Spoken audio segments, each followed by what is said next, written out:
Media Mavens Show, a fantastic fusion of health, wealth, and wisdom that will ignite your passion for life. I'm Aldwyn Altuney, also known as the Media Queen from Australia. And I'm Kerstin Linnartz from Germany. We are here to take you on a journey of inspiration to help you grow in life and business and unlock your true potential. With a combined 70 years of media experience, we share stories, insights, and expert advice that will empower you in all areas of your life. The Media Mavens Show is not just another show. It's a candid look for answers to the big questions in life and a movement towards a better, brighter future. This show transcends borders. We're connecting people and cultures globally. So whether you're watching us online or listening to our podcast, buckle up to be inspired, informed, and ready to conquer the world.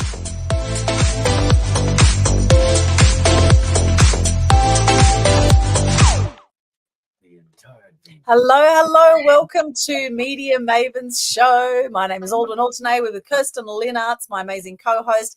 And today we are going to be chatting about turning negatives into positives. We have the amazing Rita Rose with us. She is extraordinary. She is a motivational, inspirational speaker, an author, entrepreneur, MC. She has helped raise over $30 million for different charities over the years. She's had 30 years in the entertainment industry. She is the founder of Red Peacock Cosmetics, which is a beautiful lipstick I'm wearing right now, and she's a very dear friend from Sydney. Welcome to the show, Rita Rose.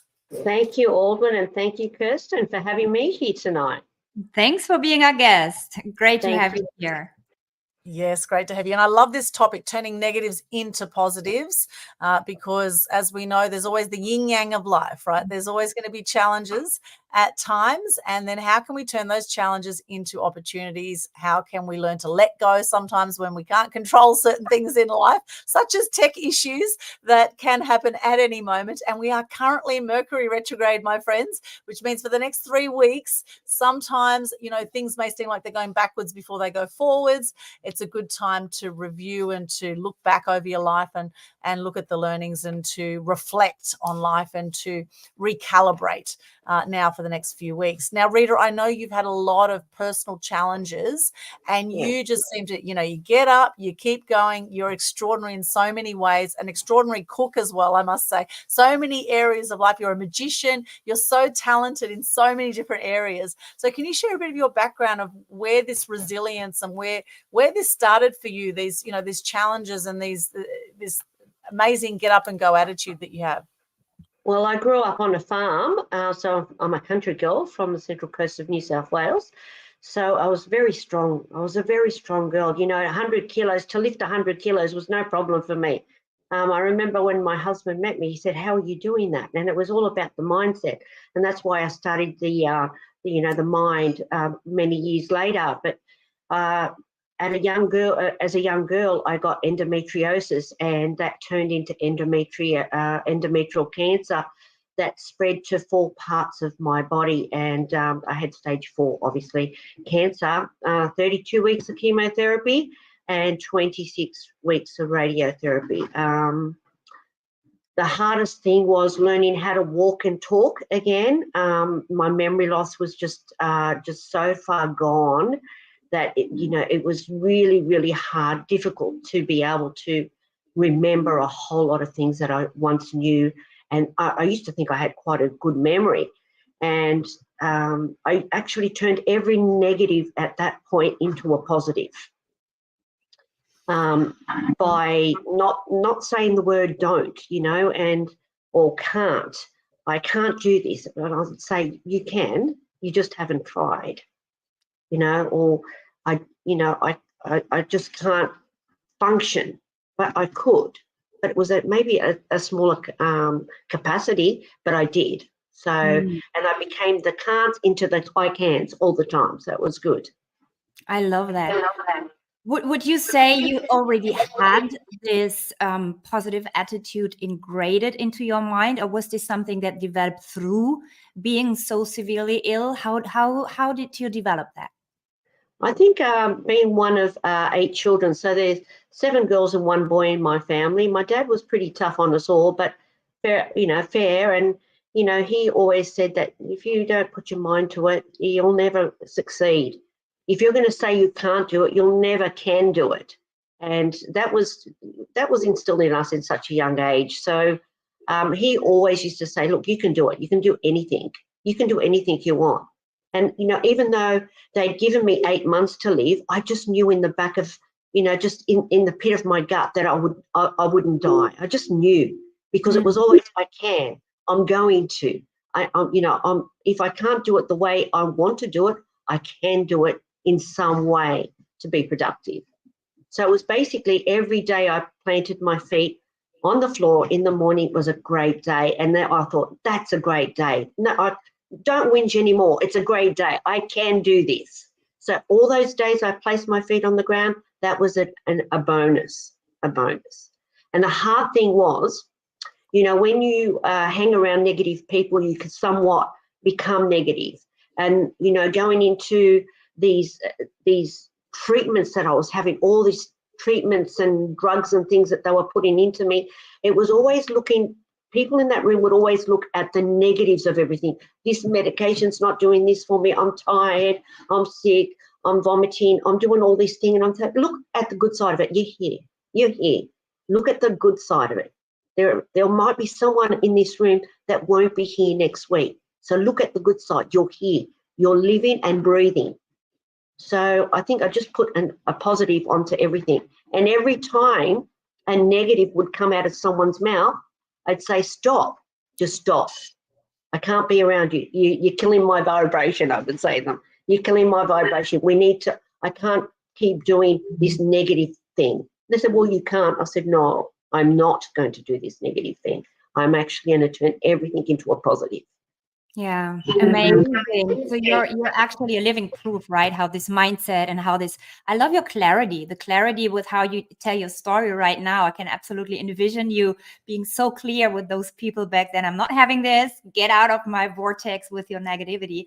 I want to address two things that you mentioned, which I find amazing. Every time we hear those stories about resilience, people who turned like pain into power.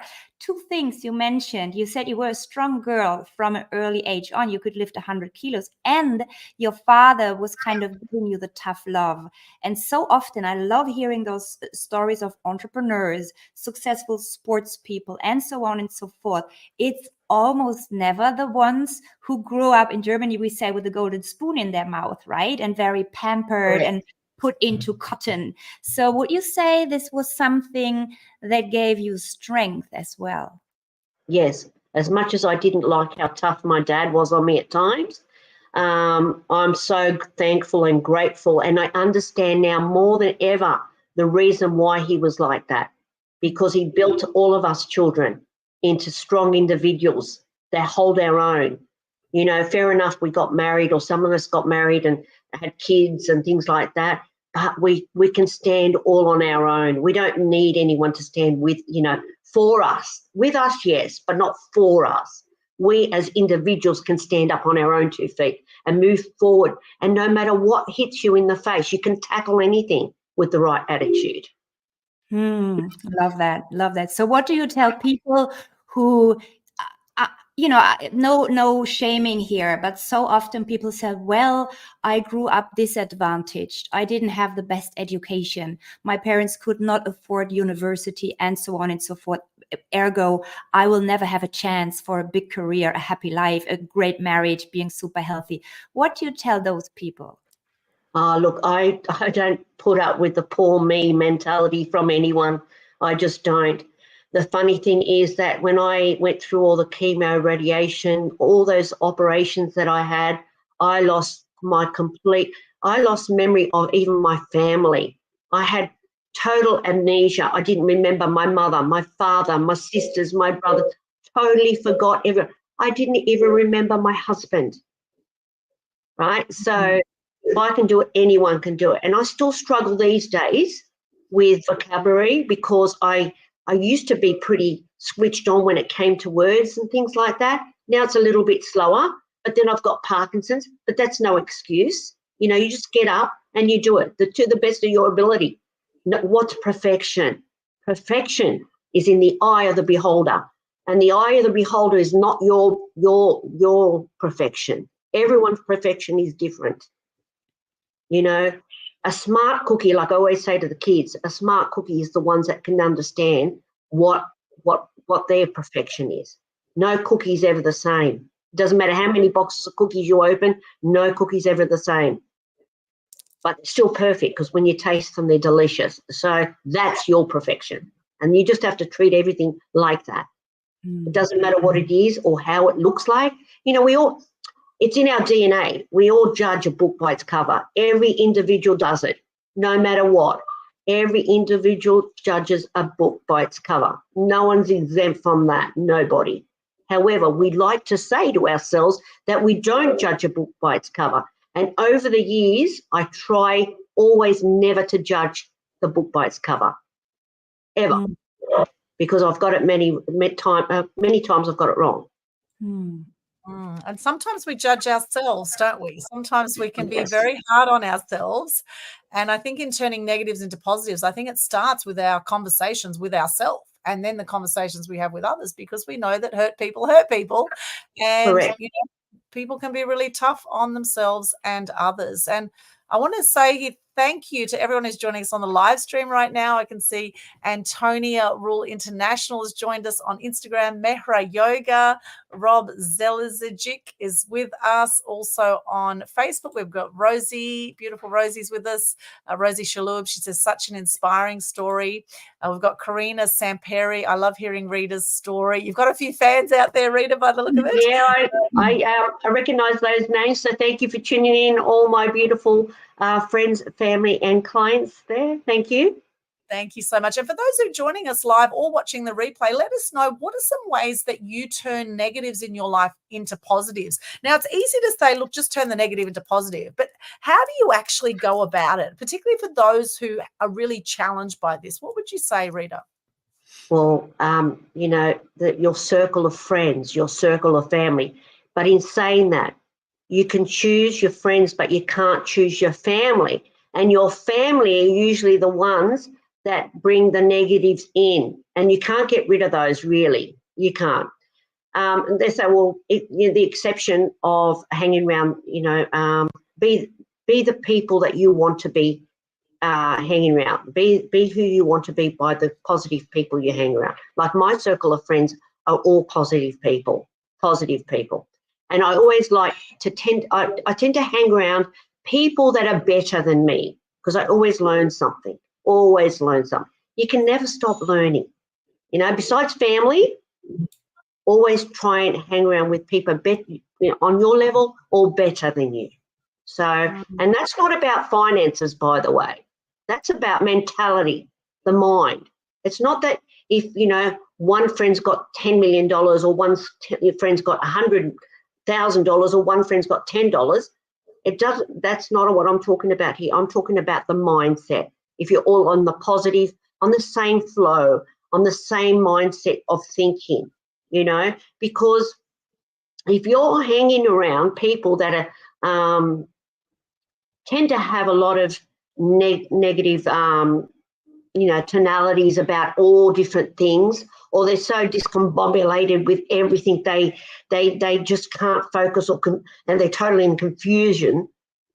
You can't be the best version of yourself, because your positive might have a negative only because you're hanging around them. Because I'll always turn a good situation, a good scenario, they'll always find a negative in it, right? So that actually helps you, all right, turn whatever it is that you are so happy about, it can turn that easy into a negative if you listen to what they're saying, right? You're so happy and chirpy about whatever you're doing. You're so grateful about what you're doing. You're so in the forward mind of going to another level. But when you get a negative person that hangs around you all the time, you start to question your judgment of whatever it is that you're so positive about. It is very important. I can see it a mile away. Sometimes I've met people that they say, this is my best friend. And I think, oh my God, so chalk and cheese in the mindset, I'm saying. right? The mindset. One's so negative and one's so positive. How does that work? Well, it might work for a little time, but it won't work forever. Trust me, it won't work forever. Yeah, not in a sustainable way, because very often you see these combinations of a person who has a people pleaser mentality, maybe because of the way they were brought up, and then there's this very strong taker. You know how naturally takers and givers, they attract like magnets, and the people pleaser mentality, they're giving, and they're almost tempted to allow the other one sucking the energy out of them. And I love how you say that your circle of friends, the peers that you surround yourself with, you know how it is said that you're always a product of the 5 people around you who are closest. They are the ones who rub off on you. And actually in business, when you have discouraging people around you, that can absolutely slow down your career. And like you were saying earlier, in your health, right? When you were going through chemo and with the vomiting and feeling horrible, if you surround yourself with people who will start to belittle you, oh, poor you, this is so horrible, they put more negative on you, this is a whole other game than what you were saying when you were saying, I'm not having this, I'm positive, I'm shifting this around. And it's so important, the people you surround yourself with. So I couldn't agree more. What would you say? I always like to give a type of service to our viewers. If somebody's now listening to that and they say, oh my God, that's me, because I see that in so many of my female clients that they have this strong people pleasing mentality, and they find it so difficult to set boundaries for themselves and to express those boundaries, because it strongly goes hand in hand with how much do you accept, how much negativity do you allow. What would you say as a word of encouragement of people who have difficulties of setting boundaries or getting rid of negative people in their life? Yeah, well, I think the best thing when you're sick, or as sick as I was, and you're like literally got a tube coming out of your arm, chemo's coming in, or you've got blood coming in on our, I'd just say, look, please walk away, because you really, it's distracting where I'm at the moment. I can't function as it is. It's really, I just can't cope with this right now. You need to move away from me. And usually, and that look, I was quite rude. As sick as I was quite rude, but I'm glad I did, because then they would say the same thing to me. They would say to me, Rita, yeah, we can't do all this negative talk. It's better just to walk away. And I said, yeah, it's better to walk away, because then you start, oh, when am I going to die? Is this working? Yeah, maybe I did have this metal taste in my mouth because they said they did. It was all negative stuff. Whatever was going on in that room, it was always about death, negative stuff. It was never a good thing about what was going on in that room. The only good thing was the chemo that they were giving you in your arm, and even that, to be honest, when I think about it today, it wasn't that good, okay, because it didn't save me. It helped prolong my life, but it didn't save me.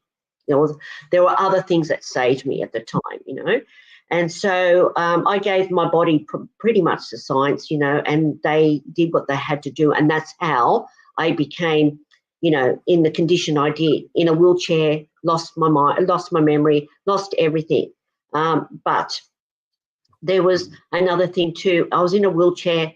And they used to they say, to my husband, take her out in the sun. And I'd say to my husband, take me out in the sun and close the door behind you. Don't let the door hit you on the bum on the way out, because I'd say to him, just follow me out. And he'd say to me, okay, what are you doing? I used to get up out of that wheelchair and I would fall. The amount of times the doctor would get up. Look, I had a professor, God love him, his name was Professor Connix. He said to me, Rita, he goes, I've never seen such a stubborn woman in my life. And I said, well, I'm going to walk again. He goes, Rita, look, you're probably not. I said, don't tell me I'm not, because you know what? It's the ones that you say cannot do it that will get up and prove you wrong, sir. And he used to say to me, you're going to prove me wrong. I said, oh, my Lord, I'm going to prove you wrong. And I think I must have fell out of that wheelchair at least 20, 30 times before I even stood up. But there's many times that, and then they actually put a seatbelt around me so I wouldn't get up to fall out, right?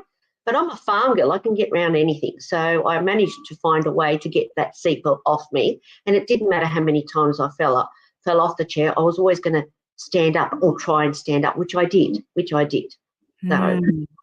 I just love the strength of the farm girls. I mean, they just have a different blood running through them, right? When you've been digging in the dirt as a kid, that makes you so strong and resilient. Yes. Let Well, me look, ask you. I haven't been on the farm for 36 years, and this doesn't look like a farm girl anymore. However, it's in there. It's in there. So that's why I said don't judge a book by its cover. Only the other day I was on a tractor with Aldwyn in the country, weren't we, Aldwyn? Yes, we were. And we didn't look like this, my love. No, we didn't. No. No. We got our And that's the amazing thing, right? That's the amazing thing. If you have it both, right? I've been living on the beach in India with, in a little bamboo hut, rats running on my roof. And a week later, I was doing the red carpet in Berlin on the film festival. When you have it all in you, you radiate different. And this is something I wanted to address when earlier you were talking about, when you've gone through a damage and you've done such an amazing amount of healing like you have. Also, you can tell this is the light and the strength that's almost radiating from inside out through the holes, through the scars that you carry with you. And there's a Japanese concept, you might have heard of it. It's called ikigai. That's what the Japanese people, they call it. It's the beauty in the damaged. And they actually have museums where they keep or expose the old porcelain, like old porcelain cups or bowls that were broken and that have been glued beautifully with golden glue or something, and they actually enhance and they underline the brokenness, because they say everybody can have a regular cup, right? But when it's been broken and it's been repaired in such a beautiful way, there's a special type of beauty and energy to it. Well, Kerstin, I can sit down on the grass with the boys and have a beer. But geez, I could sip champagne with the royals in the palace, and I've done that many a times. I can tell. That's the energy you radiate. May I ask one thing, which is like quite a different thing now? When I heard you talk about losing your memory, like you couldn't even remember your family and your husband. Two questions. At what age has that been? And how did you find your way out of that? That must be like a scary state to be in, no? How did you not lose your positivity in this sense of losing control over your memory, over your mind? Well, I was in Leuven in Belgium when this happened. So I had quite a bit of hours on the plane on the way home. But before that all happened, when my husband had walked into the ICU ward and he sat down, I thought he was just a doctor. I didn't know he was my husband. I just thought he was another doctor that had come in to check up on me, but he wouldn't leave. And I thought, well, why isn't this guy leaving? And he said to me, I'm your husband. I said, well, I don't know what you are, whether you're my husband or not. Thankfully, he had, and still has, a wallet full of my pictures. And one of them was me us on our wedding day. So he would talk to me over and over and over again. So I came to believe that he was my husband. And then a few little things that he did just set off like a little release in my brain that, oh yeah, I think I remember that, right? And then just the way he fed me, I just thought, okay. And then I'd look at his jewelry or something on him and I'd remember who he was. So slowly I got to recognize that he was my husband. And then he was so gentle and kind with me, and he just knew what I liked and what I didn't like. I would always paint the canvas, my makeup, right? I would always paint the canvas in the morning. There was no way I was ever going to leave hospital or anywhere to go, or leave to go anywhere, not even to go to get the milk without makeup. And he would always make sure that I had my foundation on, even though I wasn't going to go anywhere. I was tied to 20 different machines, but he always knew that I was pretty vain that makeup had to go on. And he'd say, Rita, paint your canvas. So, if I couldn't do it, he would do it for me. And I knew he was good. He was good. He was on my side. The hardest part was when I got home. So I arrived at Sydney Airport, because I'm in Sydney, New South Wales, in Australia. And there was about 150 of my relatives, including my mother and father, which I could not recognise. And on the plane, on the way home, on the plane, my dear Sal said to me, this is your mother's name, your father's name, your sister's by, and I was trying to remember everything. And, I thought I did a good job until I got to the airport, and then I looked at everyone and I didn't recognise anyone. And then my family had organised a gathering at my home for when I, got off the plane, and they were going to all gather around our place for coffee and tea. And my husband said, I don't think that's a good idea. She's got no idea who you all are. That was just going to confuse the hell out of me, but slowly with time, I got to remember everybody. And even up to this day, there are things that I can't remember, right? And, I might just see something and I think, oh, hold on a minute. I think I did this before. Or hold on a minute. I think I know that person before. I've met this person before, and I have. And I've probably done that thing before, but it hasn't come back in my memory. So, but I work on that. So I don't just ignore it. So as an example, I went to the zoo, and I love animals, as you know, Aldwyn, I love animals. I went to the zoo, and I remember going to the zoo when I was a kid, and I did all that. And then we went to the zoo not long after I got back. And I said to my husband, why haven't we come here before? Why have we waited so long to come to the zoo? And he goes, you've come here before. I said, no, I can't remember any of this. And then I have a fear of snakes. So when I went into the snake enclosure, I remembered. I thought, hold on a minute, I have been here before. I do remember this.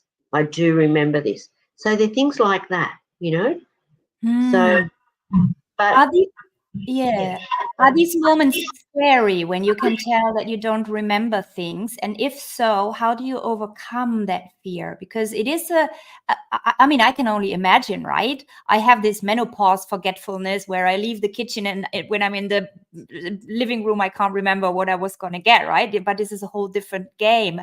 So if there's any moments of fear or insecurity coming with this loss of memory, how do you turn this negative into something positive? How do you not lose your confidence or get scared by this? Yeah, I used to get scared, but now I don't. I just think, oh, okay, all right, that's one thing I don't remember. That's fine. Move on. I'm alive. It's another day. Let's move on. And then I might have a discussion with someone that was there at the moment, at that time of whatever situation it is, and they'll tell me a little bit of positive, never negative, positive things or funny things. It's the funny things that actually prompt me to remember, because I'm a bit of a character. I love to laugh. So they're the funny things that make me remember, which is great. But yeah, the fear's there. The fear's real. You can let it eat you up inside. But the best thing to do is just move forward the best way you can in a positive way.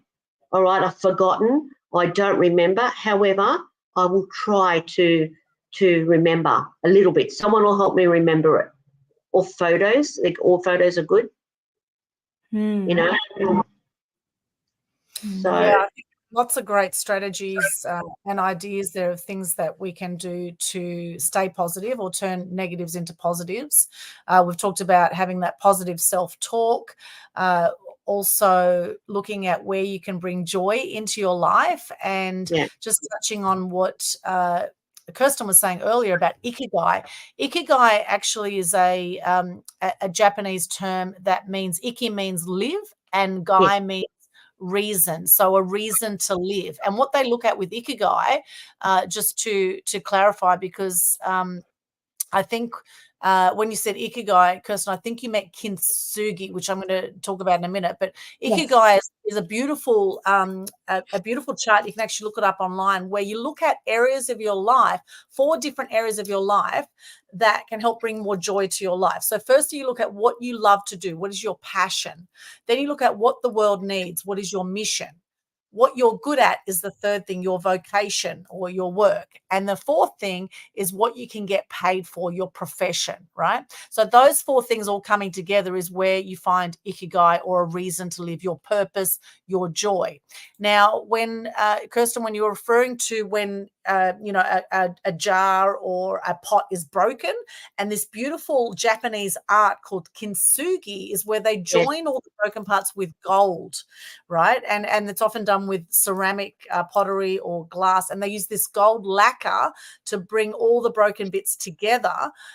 And this is what it actually shows us. What they're showing with this kintsugi is it inspires people to embrace our flaws and accept our flaws as a part of life, and in fact to sort of heal those kind of, I guess, scars, the scars in the pottery. We all have our scars, right? We all have things where we've had challenges in life, and we've had to show a certain amount of resilience and mental ability to actually come through and to even become stronger with the healing of those scars or those little broken bits. Just because you've got broken bits in your life doesn't mean you're a broken person, right? It just means that we have things that have molded us, in effect. And I love this idea of this gold layering to mold us to become even stronger than we were before.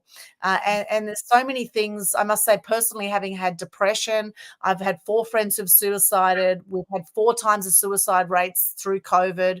If you think about what's going on in the world right now, this kind of mental toughness that comes with turning negatives into positives.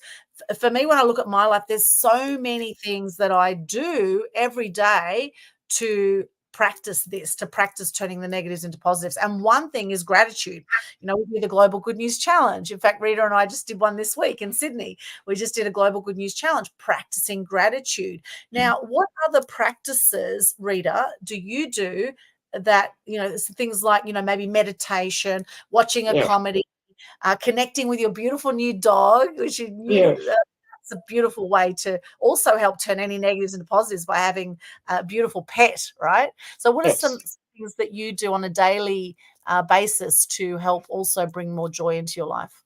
Well, just before I go into that, the one key thing is, look, I studied a little bit on epigenetics, okay? Everyone says, it's in the genetics. It's in the genetics every, 6 to 9 years.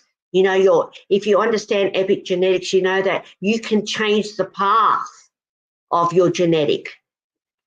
That line of, the apple doesn't fall far from the tree. You can kick that apple out of that tree and become someone else. But the most important thing for me is I don't let negative people rent the space in my brain. There's no space for negative people to rent a space in my brain. I just clearly just get them out of there. But, so many people feel sorry for themselves because they say, genetically my parents didn't do this. I wasn't brought up properly and this and this and this. Well, poor me, poor you. No, get your act together. Stop feeling sorry for yourself. Put your big panties on and start doing something positive for yourself, because the apple doesn't fall far from the tree, but you can actually kick that apple out of that circle. It's as easy as just kicking it out. I'm going to do things my way. And if you do things your way, whether you want to do meditations like I do every day I do a meditation. I do healing. I stretch. I eat good food, right? I have, maybe a little bit too much coffee, but anyway, it is what it is. It suits me. I'm 56 and I've never had cholesterol in my life. I've never had sugar in my life. With all the bad stuff that, that I've gone through, my doctor says, how are you still without any of these? Your blood tests always come back perfect, because I do the best possible thing to keep this machine going the best way. I'm not saying that I don't do anything that I shouldn't do, because there's things that I've done and I do that maybe I shouldn't do. But hey, we all have a vice of some sort. We all have a vice. Maybe have a drink or 2 more, or whatever it may be. We've all got them. We're humans. What is right and what is wrong? You need to do what's right for you and what's right for your body, okay? And not listen to any outside influences. Do what's good for you. And when you can realise that what's good for you is really what's good for you, you'll find that will just change. It'll just change your mindset, because you'll focus on only positive things.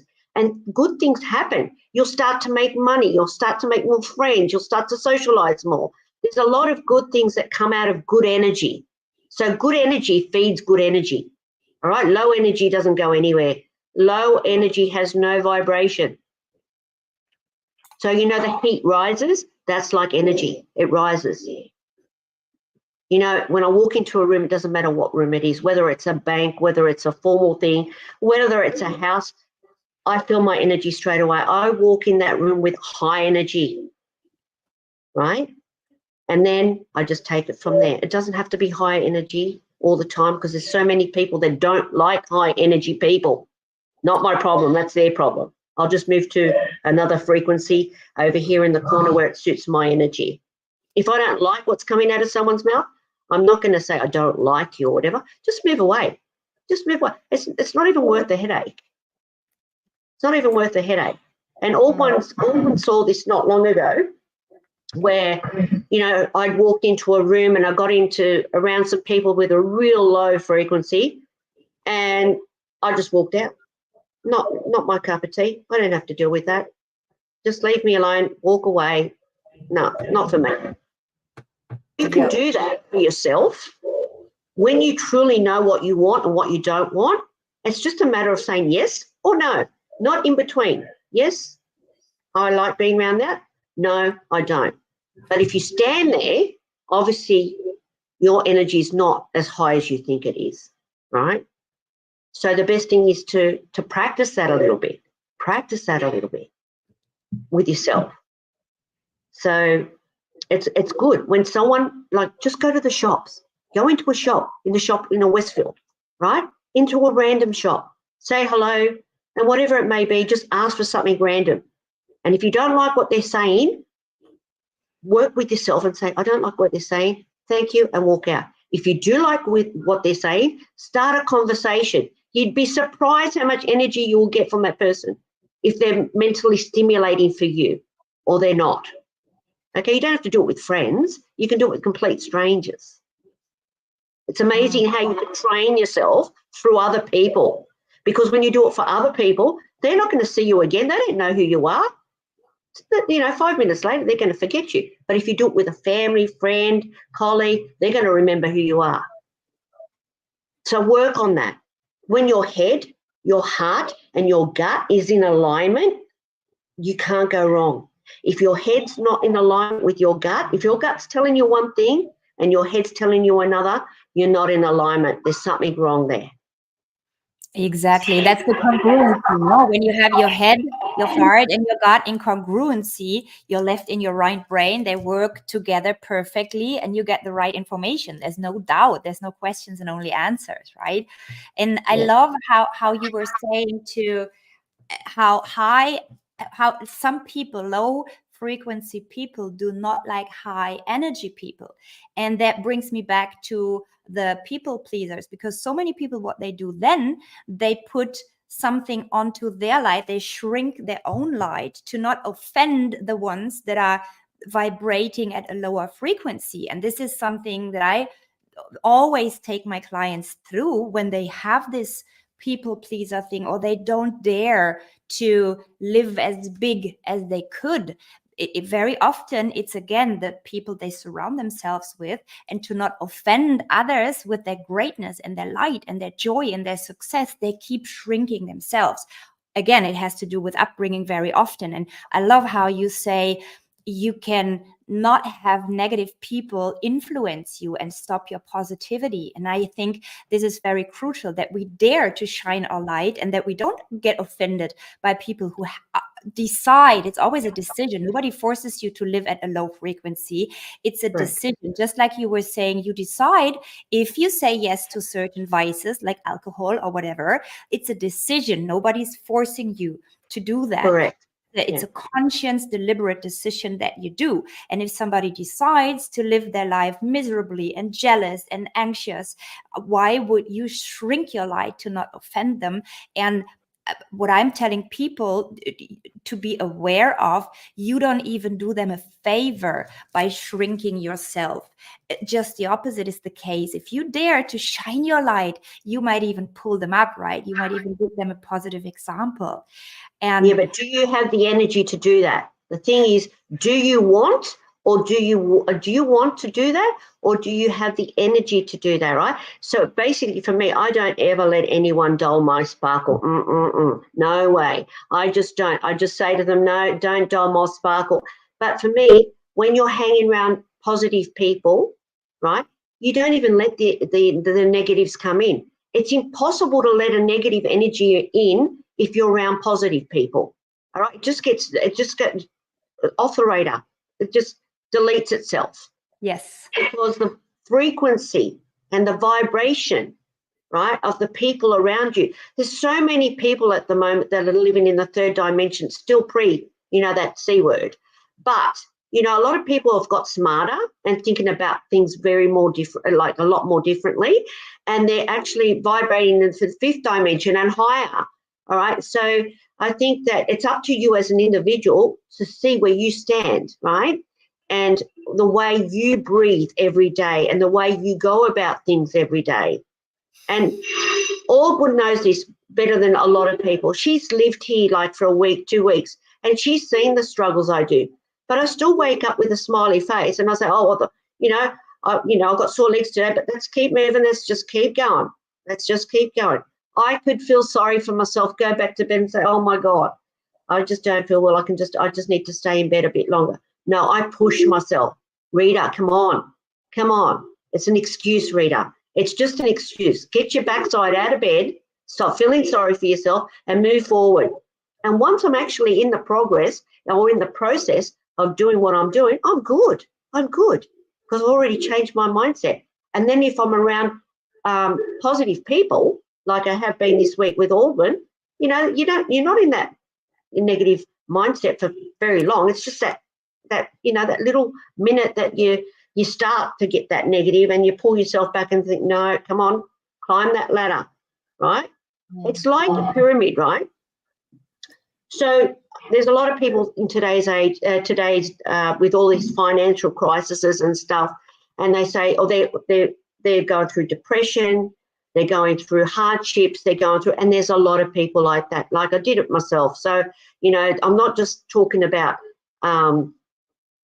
like a small majority, a small minority. I'm talking about a majority of people. So if you see life like a pyramid, okay, so the pyramid starts down here, right? And there's your peak. Once you get to the top of the peak, where are you going? Once you get to the top of the peak, where are you going? There's only one way, and that's back down.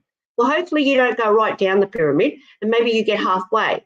But if you're going up that pyramid on your own, you're coming down on your own. So why not grow with people on that pyramid, positive people, that if you fall a little bit, you've got someone on the way up or on the way down to pick you up and move forward to the peak of that pyramid, right? And that's how I see life. Take the people up the pyramid with me. When I get to the peak, I know there's a chance that I'm going to go back down that pyramid. However, I'm taking a lot of people with me down that pyramid. The people I took up it are coming down with me. And there's a good chance that you're not down here. You're not down the bottom of the pyramid. You're going to be staying somewhere around here and rising all the time, going up, going down, going up, going down. And that's what business is like, right? These multi-millionaire businesses, these multi-millionaires that are surrounding you every day on the TV and things like that, you see them all the time. And then what do? They go up and they go down. You see these big companies going bankrupt. And you say, well, how did they get back up that pyramid? Because they took a lot of people up the pyramid that helped them. Well, they fell down with them, but they helped grow them back up to the top. So if you can do that in your everyday life, you'll never get to the bottom of that pyramid anymore. Exactly.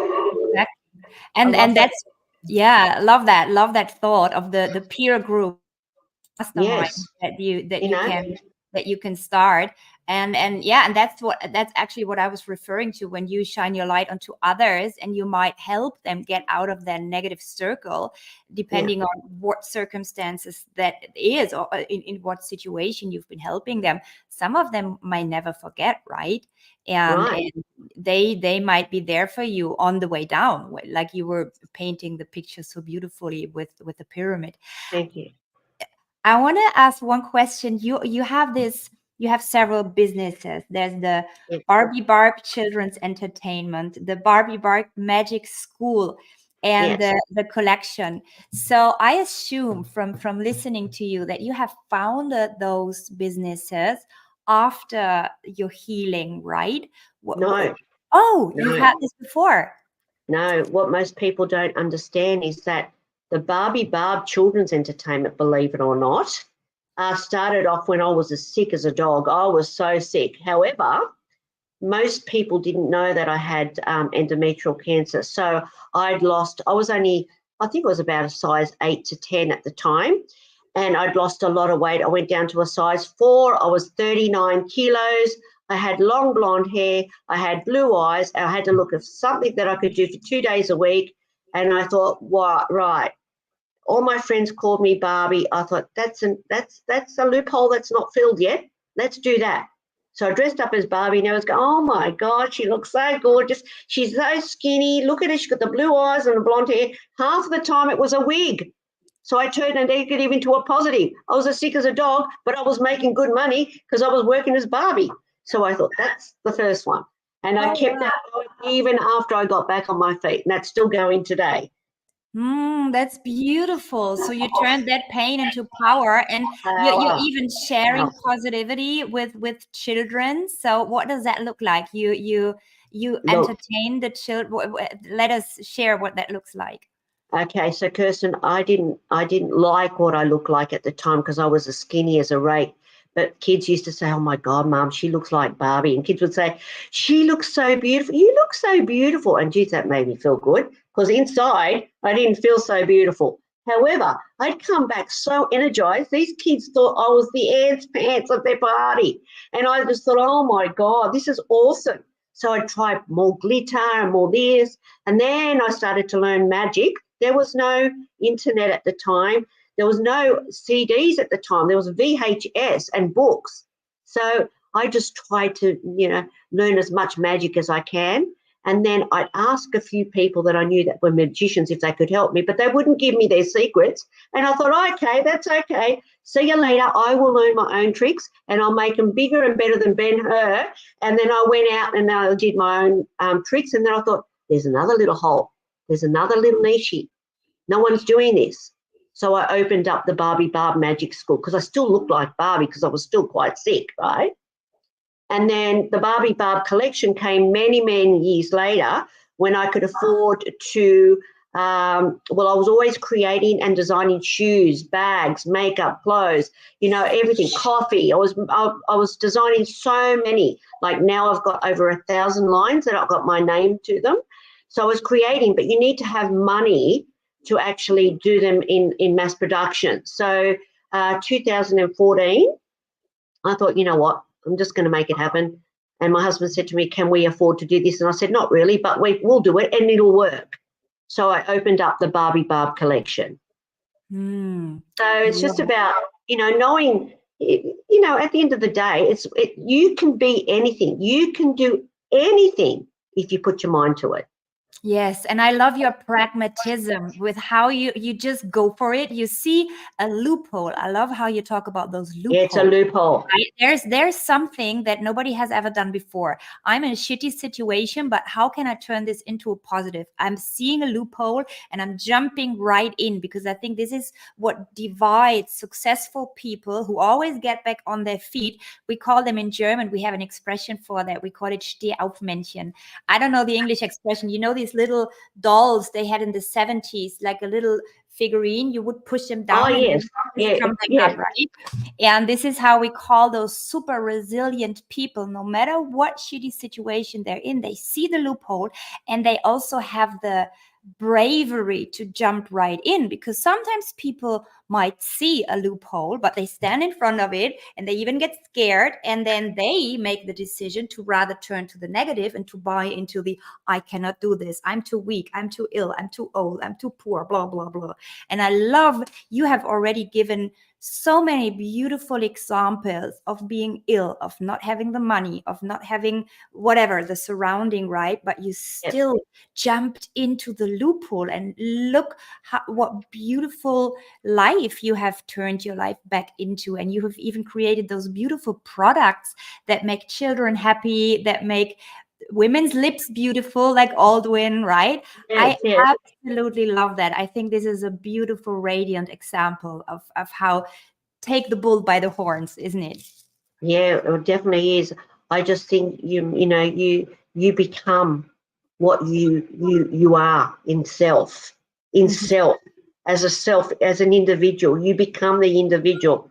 But when you pump, it's like, a car doesn't go anywhere unless you put petrol in it, right? So you've got to empower yourself. When you empower yourself, you go to a lot of places. The more you empower yourself, the more you step out into the world and make a big, huge difference. And like I said before, I don't let anyone dull my sparkle. If they don't like what I'm doing or they're not on my vibration, that's all good. You're just not the type of person I want to be hanging around with all the time. I want to be hanging around like lots of positive people. And it's like I said, it's not about money. It's about mentality, attitude, about having a little bit of guts to move forward. Because I've fallen down where I've been actually on a bed, not being able to eat, not able to walk or talk. And I've also had the other scenario when I've been flat broke and eating sandwiches, right? But there's no excuse to move forward. You can still move forward. You just have to change the way of thinking. And if you keep doing the same thing over and over and over again and not getting the result, hey, you're doing the wrong thing. Change your attitude and start taking another road down another highway, And why I say highway, because if you don't change it quick, like you'd be going down a highway, you're going to get so stuck that you're not going to be able to get yourself out of that rut. Yeah, and having that self-love is so important. Self-love and looking after yourself. We can think positively as much as we like, but if we're not looking after our body and not honoring ourselves, and that could be through eating healthy food, it could be through going to the beach, as I often do, and get into the ocean, it could be getting a little bit of sunshine, it could be grounding yourself. We've talked about meditation, all these things, all these little things add to helping, I believe, turn the negatives into positives. And the other thing, sorry, Aldwyn, sorry. Yes, the other thing, go. The other thing I was going to say, if you don't love yourself, you cannot love anyone else. You cannot. If you really do not love yourself, how can you love your children? You're pretending, I always say. You're pretending. People say to me, Rita, you always say you love yourself. Yeah, I do. I do love myself. And it's not about the exterior. No, it's not about that. You know what it is for me? I always make sure that I do things that are not going to affect anyone. And if they do, I'll apologize, right? I'm not perfect. If I do the wrong thing, I will be the first to apologize, because I'm not always right with things that I do for other people, because they're not on the same wavelength as me, right? So I might tell someone, hey, you're doing this, this, and this, and they get offended, and I apologize. I don't want them to get offended. I want them to move forward in a positive way. However, if you don't love yourself, you cannot love anyone else. You cannot. And you're fooling yourself if you think you can. And I'm talking about even your own children. And now that's a hard call. That's a hard call. But honestly, if you look in yourself in the mirror and you love what your heart's doing and what your head's doing and treating people with respect, they say, treat people like you want to be treated. That's the biggest bull I've ever heard. I don't treat people the way that I want to be treated. No, I don't treat people the way if they treat me like SHIT, they don't get any of my energy. I'm walking away. I don't treat them nice because I want to be treated nice. Oh, no, they don't deserve my breath. I just walk away. Oh, no. I don't have time. I live life to the fullest with every breath that I have, and that breath was nearly taken away from me. So I don't have time to treat people the way I want to be treated if they're so negative Nellies and they're just gonna choke me because I've got to try so hard to please them. No. I treat people the way they want to be treated. So they treat me nicely, I'll treat them nicely. If they don't treat me nicely, I just walk, keep walking, Rita. There's so many fish in the sea, but people in the sea, okay? Never hang around people that are taking your breath away from you for who you are as a being. Having some boundaries, I think, is so important there too. Yeah, because I got big dreams, and I've always said, if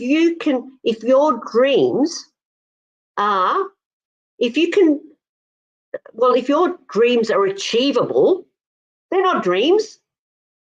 Your dreams have to be unachievable. If you can achieve your dream, it's not big enough, right? A dream is something that you can't achieve because you're always striving to become better, to move forward, to become better and bigger than what you are. If you achieve something, if you want to dream big, they're usually things that you can't achieve, right? The others are just things on your bucket list. Yeah, I'll buy my car, I'll buy my house, I'll buy whatever. They're all achievable dreams. They're not big enough dreams. When you dream big, there's something that happens within you.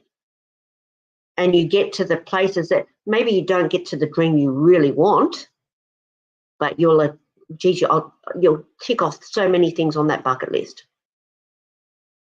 And they say, well, money can't buy everything.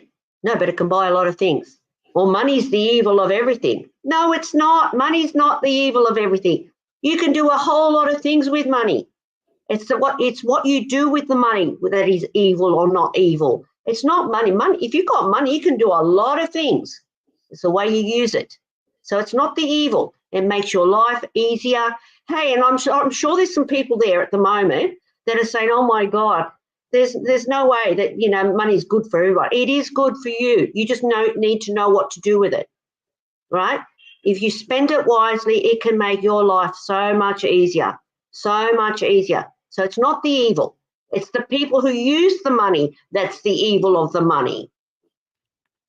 Absolutely. It's energy. It's energy, Money is energy, and you can give it the quality you want it. You can give it either positive quality and do good with it for you, for your family, for people in need, or you can give it negative quality and you can start a war with it, and try to multiply it. I mean, this is when you look around in the world nowadays, there's a lot of evil done in the name of money and for money and with money, but also a lot of positive. I want to get into the charitable work that you do with the money that you raise, because Aldwyn was mentioning the insane amount of money you have raised for charitable work. Before we get into that, I would like to address one viewer. She had asked an interesting question in the chat. Chell Bird or Chelly Bird. She was saying, how you going, Chell Bird? You know her, great. Yes. Chell Bird. So she was asking, I always help everyone. I feel I never get the same support back. How do I market myself to share my business with others? It's such a brilliant product. So I don't know, what am I doing wrong? Interesting question, because many coaches, teachers, team leaders, and so on and so forth, they have that. And we were talking about how sometimes you just walk out of the room when you have negative people or abusive people or people who take advantage. But sometimes in a business surrounding, it's not possible. So would you recommend somebody like Chell Bird to not get taken advantage of the way she does? Well, look, I know Chell, and Chell, you're an absolutely incredible human being. You're so resilient. I know your life story. I know what you've been through. Your heart is it's like Farlap. You've got a huge heart, Chell. I think that you've just got to try and just leave the heart a little bit closer to like within yourself and your family, and turn it more into the business. Okay, don't give so much of you as an individual, your heart, because that's where you get hurt, because you give so much of your heart, then a lot of people don't deserve your heart. Okay, you need to look at it as a business side, a transaction, should I say, because your product is extraordinary product. Okay, but you not only give your product, you give your heart, you give your time, you give your life, you give everything. You got to probably wind that back a little bit and just give your product, do the marketing, because it speaks for itself, Chell. It does. It speaks for itself. And the other thing, everyone these days becomes a keyboard warrior, don't they? They always are, angry. You know what? All those people that are hitting the angry or they don't like, you know what?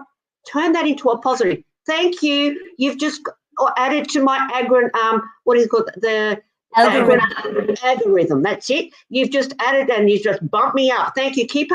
Haters are always going to be haters. Keep putting that anger button up there because you're making me money, honey. You're making me money, honey. Yes, you know what I heard about the haters for Chell, and thanks for bringing that up. What I heard about the haters, I heard that one of my mentors say they are the keyboard warriors, yes, and they are the most passionate fanboys, because often the people who hate, they do it even more passionate than the ones who love and the ones who are positive, and they're more to bringing their shit out of through the keyboard, and Yes. as you say, don't get offended by that. Put up your energetic protection shield or just transform it left side in, right side out, and as you say, thank you, Joe. When I see the haters on there, I just say, thank you. You've just boosted my algorithm. And also sending you love and light. See you next time you're here if you don't like what I like. And just move forward from there. Just move forward. Move forward. Yeah. But you can't let those haters or people, all those people that give you negative comments get to you. However, in all honesty, there was a time where I did.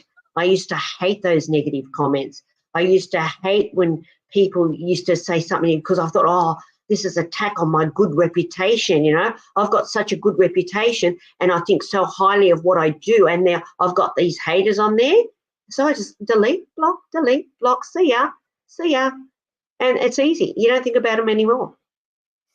Yeah, and I want to add there to the question here from Shell about, how to promote what she does. There's a great saying in a personal development course I did called Landmark Education, and they talk about being committed, not attached. So be committed to what you want in life and not attached to what the outcome is going to look like. I think this is where a lot of people get very negative. They get very triggered when people say something they don't like, or they say one thing that just sets them off, and then suddenly they behave like a 3-year-old child, and they're either going to get angry, they're going to freeze, or they're going to run. One of the three usually is how it goes. And a lot of it is just having that self-awareness of knowing what you can control, what you can't control, and being gracious with however that plays out, being committed to promoting your business, Shell, or promoting your product, whatever it is. If you believe in it 100%, it doesn't matter what other people think. I mean, of course, we want people to like our stuff, but it's okay. Some people aren't going to like it. You're never going to have everyone like your stuff, and the more you put yourself out there and promote whatever you're doing, you're going to have more lovers and more haters. It's just how it goes. It's the yin yang of life. And so, of course, we bless and release the haters. They're maybe not our people on the same vibration, and we look at how we can raise our vibration, how we can, as Rita was talking about, how we can go to more, be in more peaceful states, to have joy in our life, to be loving, to have enlightenment, to go from the 3D to the 5D, the 3D stuck world of anger and sadness and grief and this roller coaster ride. I love that analogy of the triangle. And I was thinking, I could see myself just sliding down that triangle and then coming back up and like having fun with it, having fun with the journey of life as we go up and down this triangle, kind of like the roller coaster side of life, right? There's going to be times we're going to slide down. I mean, it's going to be painful if you sit at the top of that triangle, isn't it? It's going to be very pointy up there. So, you know, you want to have maybe have a soft cushion when you get to the top so you can sit up there. But, you know, there's going to be times we're going to slide down and we're going to get back up and just enjoy the whole journey of it, right? So important. Yeah. Oh my God, I'm getting an analogy download here. Visuals there. It's lonely at the top and the pyramid can poke your butt. So you just watch where you put your bum when you get to the top, okay? Because it's very Oh, that's fun. But look, in fairness, I'm just going to leave Chell with this. Chell, you know I love you, okay? You know, I'm just going to leave with just a little thought because I know you're inside. You're just a beautiful heart. Don't strive for people to like you. Strive to be just happy and good at what you do. Because if you're trying to get people to like you because that's what you want, you'll never be happy. Honestly, you won't. I learned that the hard way. Always trying to please people. No, I want you to please yourself. And like I said, your product is amazing. You're amazing. We all want to be loved. We all want to be liked. But that's not the case. There are people that are never going to like us because we're just on a different level. And you're so on a different level, okay? Your vibration is so much higher than a lot of people. So don't ever let anyone dull your sparkle because you're going to try and make them happy. Just don't. You'll find that the less you try and make people happy, the more you will succeed in your business. Just purely take it as a business. This is the way we're going. We're on that track. You know, I've got 5 carriages of product behind me. I need to sell them, and this is what I'm going to do. And don't put any emotion into it because you want to be liked or you want to, you know, anything like that. Because honestly, you're just gorgeous inside and out. But because you're a softie, that's probably why. Because you're a softie, and people, you're probably a little bit more easier manipulated by people. Okay, but the thing is that you're a strong cookie. You are. You can do anything. You can do it. I want you to give me a call. I'm gonna sort out a little formula for you, Chell. So give me a call tomorrow. Okay, you got my number. Beautiful. Oh, that's beautiful. Let's finish before we need to wrap up. There's a big echo in the back. Let's finish. I want to address. Aldwyn was mentioning like an insane amount of money that you have raised for charitable causes so far up to today. Share with us. What are those causes? Is there anything that you want to ask our viewers and listeners to donate? How do you work in your charitable work? Share that with us, please. Well, I've been doing charity work since I was little. My parents always thought it was very healthy for us kids to, you know, do a little bit of charity work here and there. And although it was only in small amounts, you know, it was still charity work. You know, even if it was just $100 here, $50 here, and that was great. But however, when I got sick, the Red Cross actually saved my life because I was getting that many bags of plasma and blood every week and having so many transfusions. I thought there's one thing I have to do is just give back. And when I was on my deathbed in Belgium, in Louvain in Belgium, I thought if I ever get out of this bed, I will dedicate my life to charity. And you can't go back or renege on something that means so much for you at the time and then just say, oh, well, okay, now I'm better. I don't have to do it because, you know, it's changed. No. Well, if I give you my promise, you know, that's my word. I'm going to stick to that. So over the years, I've worked with 52 different charities. I think actually it's a bit more than that the last time I counted. I've raised over $30 million for charity globally. That's on a big scale, worldwide that is, not just here in Australia but globally. And I am being knighted in Rhodes this year. So that will be a little bit later in September this year. I'm going over to Rhodes and I'm going to be knighted. We were, I think there was 19 of us here in Australia and I got fast-tracked. And so I'm going to get knighted over in Rhodes. So I'm going to And come then back to we Australia. will address you with Lady Rose. I will be Dame Rita Rose. Wow. Dame Oh, Rita that's Rose. impressive. Bless you. Yeah. That's so beautiful. I didn't know they do this in Australia as well. I just know this from England, the knighting. Well, it's a religious knighting. However, it's still recognised from all the countries over the world, and it's all because of the charity work I've done all over the world. So, I did get Miss Woman of the Decade in India a few years back, and look, I do so much. Well, last year I came back from a place called Leh, Ladakh, which is on the border of Pakistan and India. And I actually set up all the beds, Western type beds, for an orphanage over there that were actually sleeping on the floor, and just have organised running water for different orphanages around the world. I just try and do my best. And look, I've always been that person that aims for the stars and may settle for the clouds, but not necessarily. I just aim for the stars as big as Ben-Hur, and I'll settle for the clouds. But that's not always the case. Sometimes I won't settle for the clouds. I'll keep aiming for those stars, and just until I get to the point where I'm satisfied. But you certainly are extraordinary. Rita. What are you saying after that? I do have some big plans to do with this title.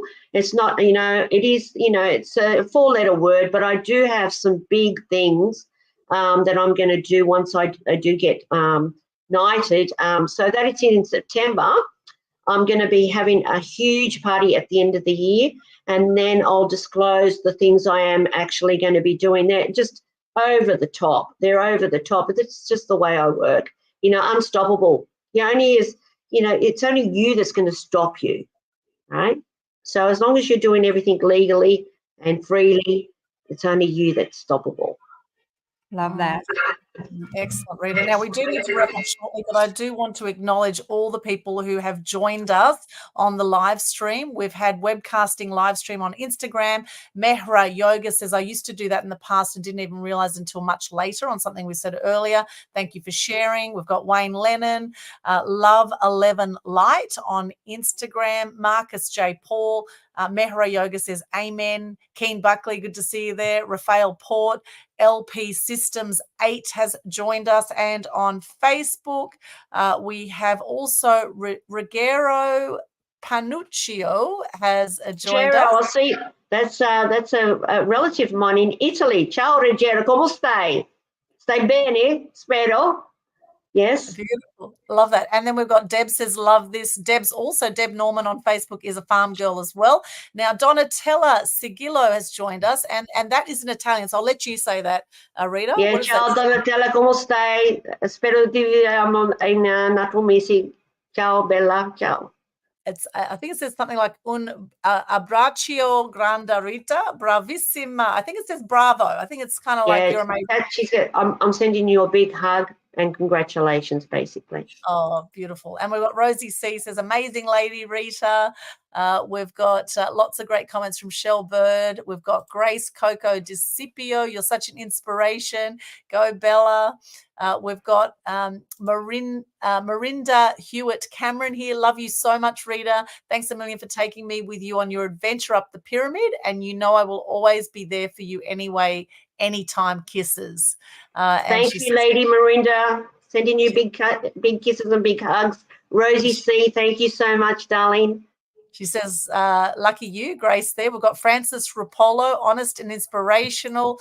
Louise Campbell says, I can't believe it was 20 years ago that Morgan modelled for your opening.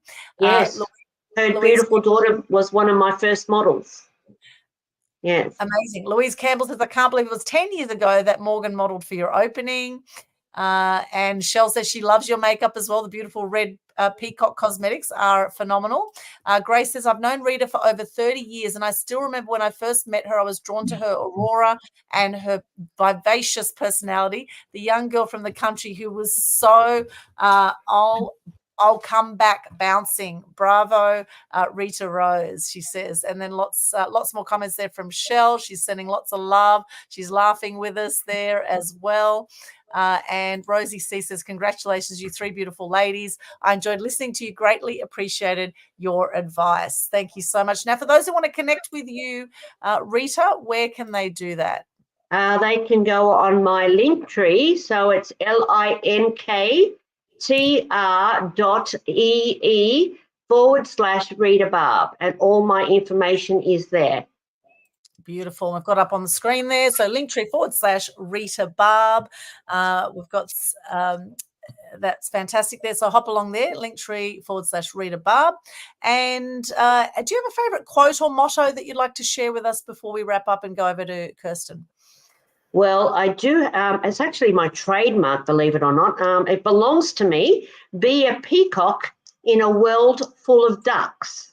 Yes. Do you understand what that means? Well, explain it. So you've got it's like the black sheep scenario, basically. So a peacock has huge bloom of feathers. Sorry.